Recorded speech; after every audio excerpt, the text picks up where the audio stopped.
Bismillahirrahmanirrahim.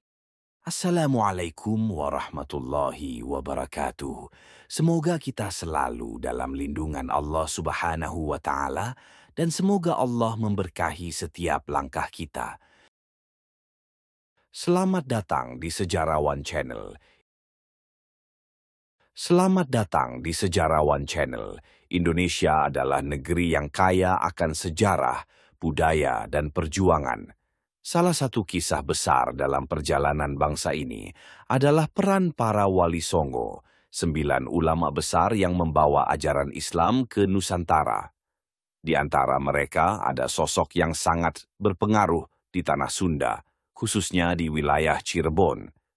Dia adalah Sunan Gunung Jati, seorang tokoh ulama, pemimpin, dan pembangun peradaban. Mari kita mengenal lebih jauh perjalanan hidupnya yang luar biasa. Perjalanan sejarah Sunan Gunung Jati bermula dari garis keturunan yang unik dan penuh berkah. Beliau adalah sosok yang lahir dari perpaduan dua peradaban besar, Arab dan Sunda, yang menjadi kekuatan penting dalam membentuk kepemimpinannya di Nusantara. Nama asli Sunan Gunung Jati adalah Syarif Hidayatullah. Ia lahir pada tahun 1448 di negeri yang jauh, Mesir, pusat ilmu pengetahuan dan perdagangan dunia pada masa itu. Ayahnya, Syarif Abdullah, adalah seorang ulama dan saudagar Arab yang berasal dari Hadramaut, Yaman. Syarif Abdullah dikenal sebagai pemuka agama yang memiliki pengaruh besar di kawasan Hijaz. Sementara itu, ibunya, Nyai Rara Santang, adalah putri Prabu Siliwangi, raja besar dari kerajaan Pajajaran. Nyai Rara Santang adalah sosok perempuan tangguh dan penuh semangat spiritual. Sejak muda, ia memiliki ketertarikan mendalam pada ajaran Islam. Dalam sebuah riwayat diceritakan bahwa setelah ayahnya, Prabu Siliwangi, menolak memeluk Islam, Nyai Rara Santang bersama kakaknya, Raden Walang Sungsang, memutuskan untuk melakukan perjalanan spiritual ke Tanah Suci.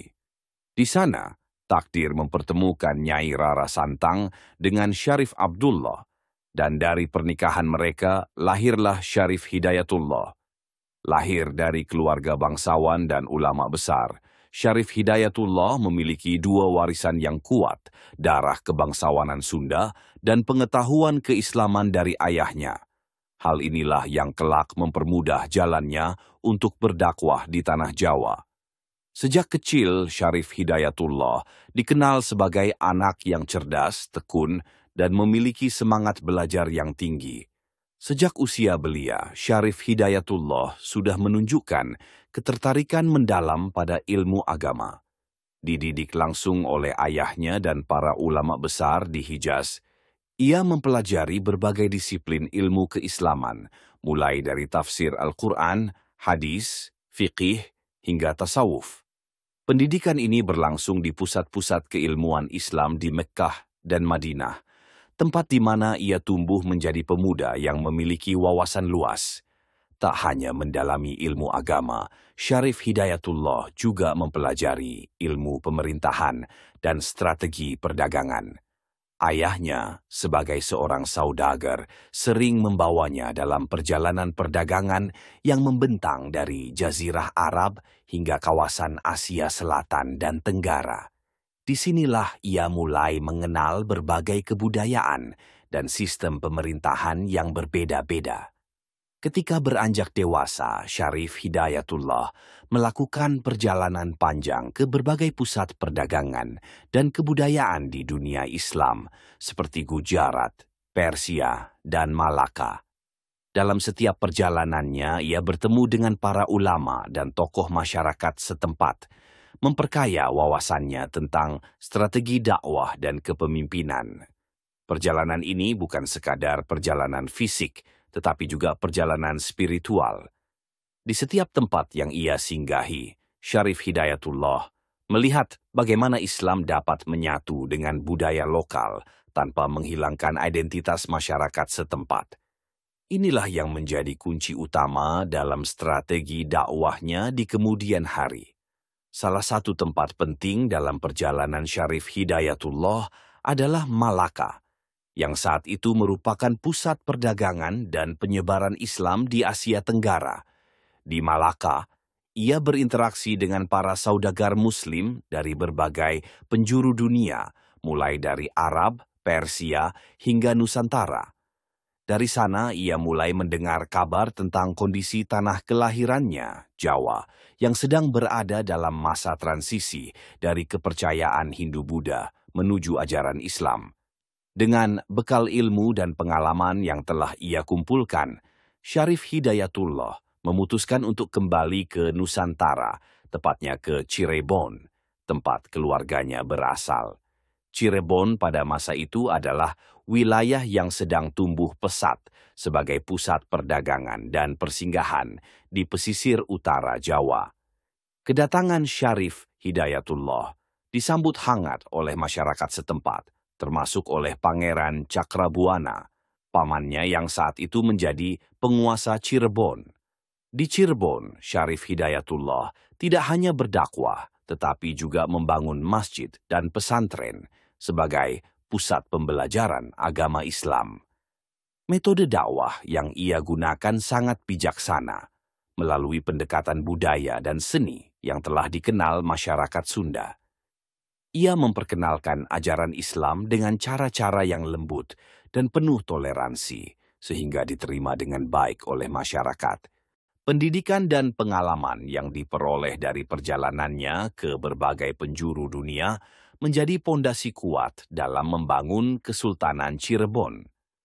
Dengan jiwa kepemimpinan yang diwarisi dari Prabu Siliwangi dan kebijaksanaan yang ia pelajari dari dunia Islam, Sunan Gunung Jati berhasil memadukan tradisi lokal dengan ajaran Islam, menciptakan harmoni dan kedamaian di tanah Sunda. Setibanya di Cirebon, Syarif Hidayatullah mendapati wilayah ini berada dalam masa perubahan. Cirebon bukan lagi sekadar desa kecil di pesisir pantai utara Jawa, melainkan berkembang menjadi bandar perdagangan yang ramai, dipenuhi oleh para saudagar dari berbagai penjuru Nusantara dan mancanegara. Di bawah kepemimpinan pamannya, Pangeran Cakrabuana, Cirebon telah menjadi pusat pemerintahan lokal yang memiliki peran penting dalam jalur perdagangan rempah-rempah. Namun, tantangan besar di hadapan mereka adalah pengaruh kerajaan Hindu-Buddha di sekitarnya, terutama dari kerajaan Pajajaran yang masih kuat berpegang pada ajaran leluhur. Syarif Hidayatullah memahami bahwa untuk memperkuat dakwah Islam di tanah Jawa, ia tidak bisa hanya berdakwah dari mimbar ke mimbar. Dibutuhkan kekuatan politik dan pemerintahan yang stabil untuk memastikan penyebaran Islam berjalan lancar. Oleh karena itu, ia memutuskan untuk terlibat langsung dalam urusan pemerintahan, dimulai dengan menikahi putri Pangeran Cakrabuana, Nyai Mas Pakungwati. Pernikahan ini tidak hanya memperkuat hubungan keluarga, tetapi juga memperkuat posisinya sebagai penerus tahta Cirebon. Pada tahun 1479, Pangeran Cakrabuana memutuskan untuk turun tahta dan menyerahkan pemerintahan Cirebon kepada Syarif Hidayatullah. Dengan diangkatnya Syarif Hidayatullah sebagai pemimpin, Cirebon secara resmi menjadi kesultanan Islam pertama di Jawa Barat. Inilah tonggak berdirinya Kesultanan Cirebon, yang tidak hanya menjadi pusat pemerintahan, tetapi juga pusat dakwah Islam di wilayah tersebut. Dalam pemerintahannya, Sultan Syarif Hidayatullah mengadopsi model kepemimpinan yang menggabungkan tradisi lokal dengan nilai-nilai Islam. Ia tetap menghormati adat istiadat Sunda yang sudah ada, tetapi secara perlahan memasukkan nilai-nilai keislaman dalam berbagai aspek kehidupan masyarakat. Upacara-upacara adat disesuaikan agar sejalan dengan ajaran Islam, tanpa menghilangkan esensi budaya yang telah mengakar kuat di tengah masyarakat. Salah satu langkah besar yang diambil oleh Sunan Gunung Jati adalah membangun infrastruktur keagamaan dan sosial.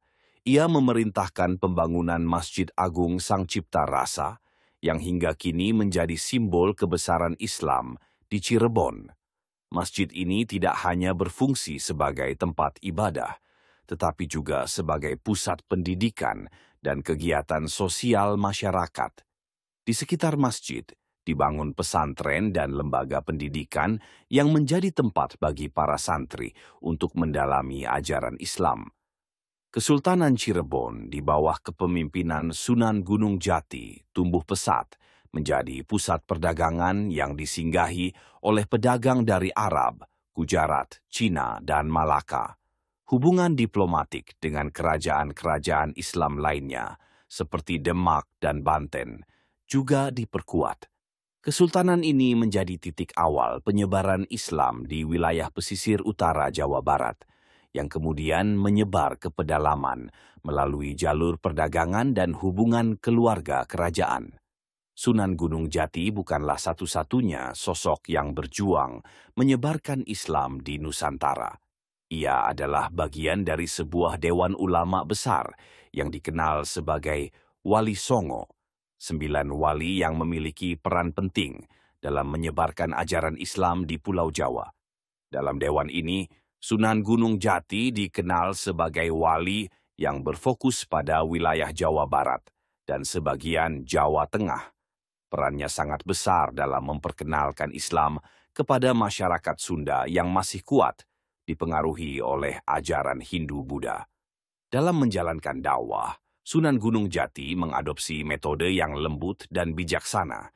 Ia memahami bahwa masyarakat Sunda memiliki tradisi yang sangat kaya dan sudah berlangsung selama ratusan tahun. Oleh karena itu, pendekatan yang ia lakukan adalah melalui budaya, seni, dan kearifan lokal. Salah satu caranya adalah dengan mengadaptasi kesenian wayang dan gamelan sebagai sarana untuk menyampaikan ajaran Islam. Dalam pertunjukan wayang, misalnya, ia memasukkan nilai-nilai moral dan kisah para nabi sebagai bagian dari cerita yang disampaikan kepada masyarakat. Selain melalui seni, Sunan Gunung Jati juga menggunakan pendekatan sosial. Ia membangun hubungan yang erat dengan masyarakat melalui kegiatan-kegiatan kemasyarakatan, seperti pengajian, pembangunan irigasi, dan program-program sosial lainnya. Dalam setiap kegiatan tersebut, Sunan Gunung Jati selalu menyelipkan ajaran-ajaran Islam, sehingga secara perlahan masyarakat mulai memahami dan menerima Islam sebagai bagian dari kehidupan mereka. Tidak hanya berdakwah kepada rakyat biasa, Sunan Gunung Jati juga aktif berdialog dengan para pemimpin lokal. Salah satu strategi dakwahnya adalah dengan menikahi putri-putri bangsawan dan tokoh masyarakat setempat. Dari pernikahan-pernikahan ini, lahirlah generasi baru yang tidak hanya menjadi pewaris tahta, tetapi juga pewaris ajaran Islam. Metode ini terbukti efektif dalam mempercepat penyebaran Islam di berbagai wilayah. Salah satu pencapaian besar Sunan Gunung Jati adalah kemampuannya dalam mengislamkan sebagian besar wilayah pesisir utara Jawa Barat. Namun, perjuangannya tidak berhenti di sana. Bersama dengan Wali Songo lainnya, ia turut berperan dalam membentuk Kesultanan Demak yang menjadi pusat kekuatan Islam pertama di Pulau Jawa. Kesultanan Demak memiliki peran besar dalam melawan pengaruh Portugis yang mulai memasuki Nusantara pada abad ke-16. Dalam pertemuan Wali Songo, Sunan Gunung Jati sering memberikan nasihat tentang pentingnya menjaga harmoni dan toleransi dalam dakwah. Ia menekankan bahwa Islam adalah agama yang penuh kasih sayang dan kedamaian, sehingga dalam menyebarkan ajarannya harus dilakukan dengan cara-cara yang lembut dan tidak memaksakan kehendak. Prinsip inilah yang kemudian menjadi salah satu ciri khas dakwah Islam di Nusantara, yang menjadikan Islam mampu diterima dengan baik oleh masyarakat dari berbagai latar belakang. Sunan Gunung Jati, melalui perannya di Kesultanan Cirebon dan sebagai anggota Wali Songo, tidak hanya menyebarkan ajaran Islam, tetapi juga membangun fondasi peradaban Islam yang kuat di tanah Jawa. Warisan yang ia tinggalkan tidak hanya dalam bentuk fisik seperti masjid dan pesantren, tetapi juga dalam bentuk nilai-nilai dan tradisi yang terus hidup dan berkembang hingga hari ini. Sunan Gunung Jati dikenal bukan hanya sebagai seorang ulama besar dan pemimpin spiritual, tetapi juga sebagai seorang diplomat yang cerdas dan penuh taktik. Salah satu aspek yang paling menonjol dalam kepemimpinan beliau adalah kemampuannya untuk menjalin hubungan dengan kerajaan-kerajaan Islam di Nusantara, termasuk Demak dan Banten. Melalui aliansi strategis ini, Sunan Gunung Jati berusaha mengkoordinasikan perlawanan terhadap ancaman besar yang datang dari penjajahan Portugis yang semakin kuat di wilayah Nusantara. Pada abad ke-16, Portugis telah mulai menguasai jalur perdagangan utama di Malaka, yang menjadi pintu gerbang penting untuk mengendalikan lalu lintas perdagangan rempah-rempah antara timur dan barat. Untuk mempertahankan kedaulatan wilayahnya, Sunan Gunung Jati melihat kebutuhan akan kolaborasi yang kuat antara kerajaan-kerajaan Islam di Indonesia. Ia mengetahui bahwa ancaman terhadap wilayah pesisir utara Jawa dan Jawa Barat tidak hanya berupa penyerbuan militer, tetapi juga perampasan jalur perdagangan yang telah lama menjadi tumpuan ekonomi kerajaan-kerajaan lokal. Kesultanan Demak, yang saat itu dipimpin oleh Sultan Trenggana, merupakan salah satu kekuatan besar yang turut serta dalam perjuangan melawan Portugis. Sunan Gunung Jati dan Sultan Trenggana menjalin hubungan yang sangat erat, bekerja sama untuk mempersiapkan pasukan dan menyusun strategi perang. Demak yang memiliki kekuatan militer yang cukup besar bersama dengan Cirebon dan Banten, berhasil membentuk suatu kekuatan gabungan untuk melawan kekuatan kolonial Portugis yang sedang berkembang. Salah satu peristiwa penting dalam perjuangan ini adalah upaya penyergapan terhadap armada Portugis di Selat Malaka, yang meskipun tidak berhasil sepenuhnya menunjukkan tekad dan keberanian kerajaan-kerajaan Islam dalam mempertahankan kedaulatan mereka. Namun, Sunan Gunung Jati tidak hanya mengandalkan kekuatan militer untuk mengusir Portugis. Sebagai seorang diplomat, ia juga memperluas jaringan aliansinya dengan kerajaan-kerajaan Islam lainnya, seperti Kesultanan Banten, yang pada saat itu dipimpin oleh Sultan Maulana Hasanuddin. Hubungan ini semakin memperkuat front persatuan dalam melawan kolonialisme Portugis. Selain itu, Sunan Gunung Jati juga melakukan diplomasi dengan kerajaan-kerajaan Islam di luar Nusantara, termasuk dengan Kesultanan Turki Utsmaniyah, yang pada saat itu merupakan salah satu kekuatan besar dunia Islam. Hal ini menunjukkan betapa besar visi diplomatik yang dimiliki oleh Sunan Gunung Jati dalam mempertahankan kedaulatan wilayahnya. Meskipun perjuangan bersama Demak dan Banten belum berhasil mengusir Portugis dari Malaka dan wilayah Nusantara, langkah-langkah diplomatik dan perlawanan militer ini memberikan pengaruh besar dalam membangun semangat perlawanan di seluruh tanah Jawa. Sunan Gunung Jati dan para pemimpin kerajaan Islam lainnya tidak hanya melawan dengan senjata, tetapi juga dengan pemahaman tentang pentingnya kerjasama antar kerajaan dalam menghadapi musuh yang sama. Ini merupakan salah satu aspek penting dalam perjalanan sejarah perjuangan melawan kolonialisme di Indonesia. Sunan Gunung Jati wafat pada tahun 1568 setelah menjalani kehidupan yang penuh dengan perjuangan dan pengabdian terhadap agama, negara, dan masyarakat.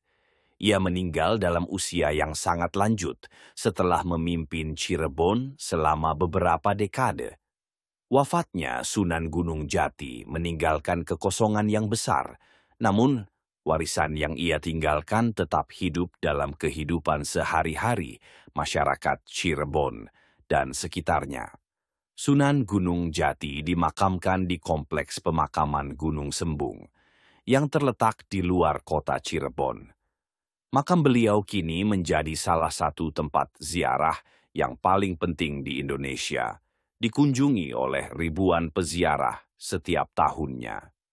Bukan hanya karena status beliau sebagai seorang wali, tetapi juga karena kontribusinya yang luar biasa terhadap penyebaran Islam, pembangunan sistem pemerintahan yang berlandaskan nilai-nilai agama, dan penguatan sosial masyarakat.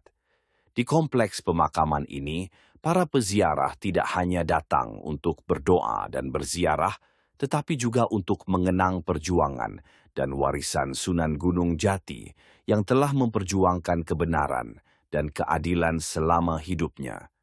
Warisan Sunan Gunung Jati jauh melampaui aspek agama semata.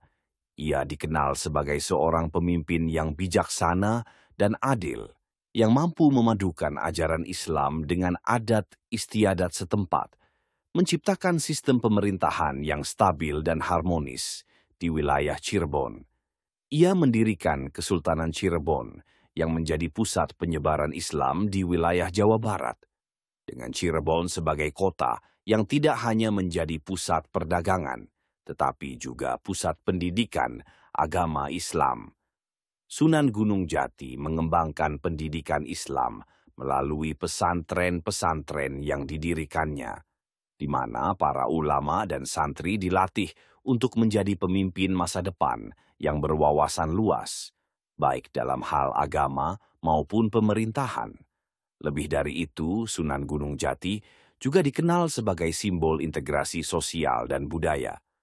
Ia mampu menggabungkan nilai-nilai Islam dengan budaya lokal, menciptakan harmoni antara agama dan kebudayaan masyarakat setempat. Melalui kepemimpinannya, masyarakat Cirebon hidup dalam kedamaian, dan kerajaan Cirebon menjadi salah satu contoh bagaimana Islam dapat tumbuh dan berkembang di tanah Jawa tanpa mengesampingkan nilai-nilai budaya lokal. Kekuasaan dan pengaruhnya tidak hanya terasa di Cirebon, tetapi juga di seluruh Jawa Barat dan pesisir utara Jawa.